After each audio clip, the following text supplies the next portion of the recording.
नमस्कार दोस्तों ये कहानी विक्रम बेताल की है। इस कहानी को पूरा सुने। इस कहानी से आपको एक नई सीख मिलेगी। विक्रम बेताल की कहानियां, जिसे बेताल पच्चीसी के नाम से भी जाना जाता है, ये 25 कहानियों का संग्रह है जिसमें कई प्रेरणादायक और नेतृत्व क्षमता को बढ़ाने वाली कहानियां शामिल हैं। विक्रम और बेताल की कहानियां विश्व साहित्य के धरोहरों में से एक हैं, जिन्हें बेताल पच्चीसी के नाम से जाना जाता है। ये कहानियां संस्कृत के एक ग्रंथ बेतालपंचविंशतिका में मौजूद हैं।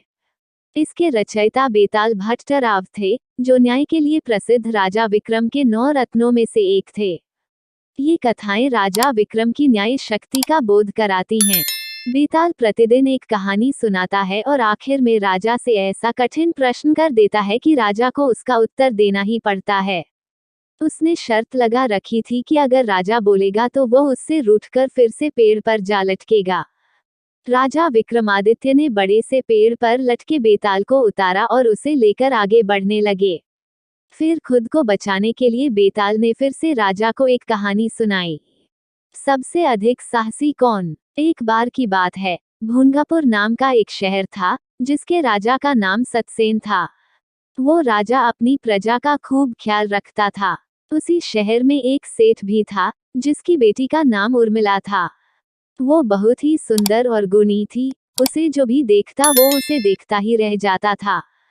जब सेठ की बेटी बड़ी हुई तो सेठ ने उसके शादी का निर्णय लिया। सेठ सबसे पहले राजा के पास अपनी बेटी की शादी का प्रस्ताव लेकर गया। सेठ ने राजा के पास जाकर कहा कि महाराज, मैं अपनी बेटी की शादी के बारे में सोच रहा हूँ। वो बहुत ही सुंदर, गुणी और विद्वान है। आप यहाँ के महाराज हैं, सबसे ज्यादा साहसी, गुणी और विद्वान आपसे अच्छा मेरी बेटी के लिए कोई नहीं हो सकता है। ऐसे में सबसे पहले मैं आपको निवेदन करना चाहता था, आप मेरी बेटी को पत्नी के रूप में अपनाएं और अगर आपको मंजूर नहीं तो आप अस्वीकार कर दें। सेठ की बात सुनकर राजा उनकी बेटी को देखने और उनके लक्षणों को परखने के लिए ब्राह्मणों को भेजा। राजा की बात मानकर ब्राह्मण वहां उर्मिला को देखने गए। ब्राह्मण उर्मिला को देखकर काफी खुश हुए, लेकिन दूसरे ही पल उन्हें इस बात की चिंता भी हुई कि अगर राजा ने इतनी खूबसूरत लड़की से शादी की तो वो पूरा दिन उन्हें देखते ही रहेंगे और प्रजा पर ध्यान नहीं दे पाएंगे। इसलिए ब्राह्मणों ने फैसला किया कि वो राजा को उर्मिला के रूप और गुणों के बारे में कुछ नहीं बताएंगे। सारे ब्राह्मण राजा के पास पहुंचे और बोले कि महाराज, वो लड़की अच्छी नहीं है, इसलिए आप उनसे शादी न करें। ब्राह्मणों की बात सुनकर राजा को लगा कि वो लोग सच बोल रहे हैं। राजा ने उर्मिला से शादी करने के लिए मना कर दिया। फिर सेठ ने राजा की अनुमति से राजा के सेनापति गंगाधर के साथ अपनी बेटी की शादी करा दी। उर्मिला शादी के बाद खुशी से रहने लगी, लेकिन कभी कभी उसके मन में यह बात जरूर आती थी कि राजा ने उसे बुरी औरत समझकर उसके साथ शादी करने से मना कर दिया था। एक बार बसंत के मौसम में राजा बसंत का मेला देखने निकले। राजा की सैर की खबर उर्मिला को भी मिली। वो देखना चाहती थी कि वो कौन राजा था जिसने उसके साथ शादी नहीं की। ये सोचकर उर्मिला अपने घर की छत पर राजा को देखने के लिए खड़ी हो गई। राजा अपनी पूरी सेना के साथ उधर से जा ही रहे थे कि उनकी नजर छत पर खड़ी उर्मिला पर पड़ी।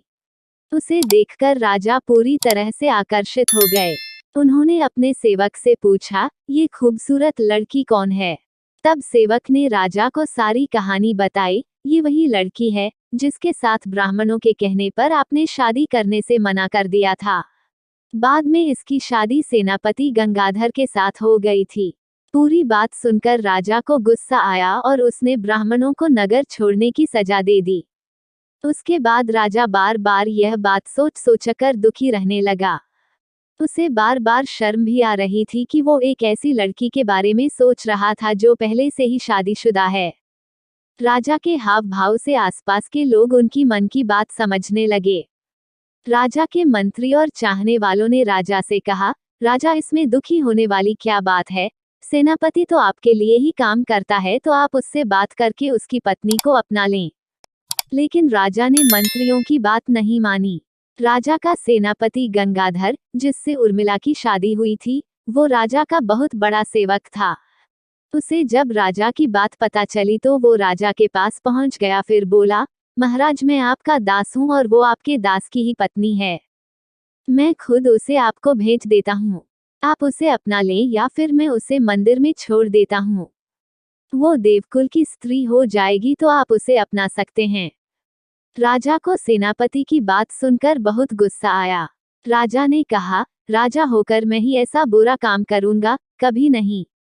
तुम मेरे सेनापति होकर मुझे ऐसा काम करने को कह रहे हो। अगर तुम अपनी पत्नी को नहीं अपनाओगे तो मैं तुम्हें कभी माफ नहीं करूंगा। राजा मन ही मन उर्मिला के बारे में सोचते सोचते मर गया। सेनापति राजा की मौत से बहुत दुखी हुआ और इस बात को सह नहीं पाया। उसने अपने गुरु को सब बात बताई। उसके गुरु ने कहा, सेनापति का धर्म होता है कि वो राजा के लिए अपनी जान दे दे।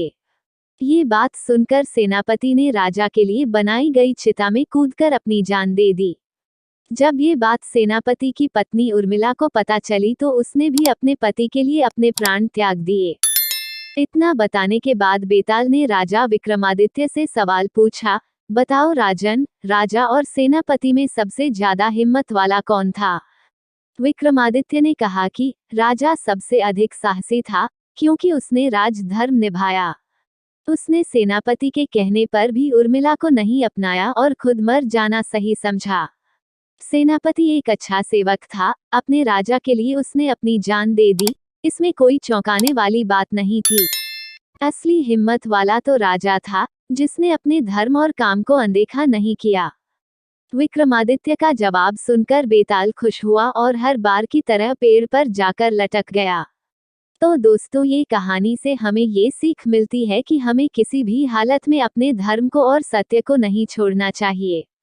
असली हिम्मत वाला इंसान वही होता है जो खुद से पहले अपने परिवार के बारे में सोचे और अपनों का ध्यान रखे।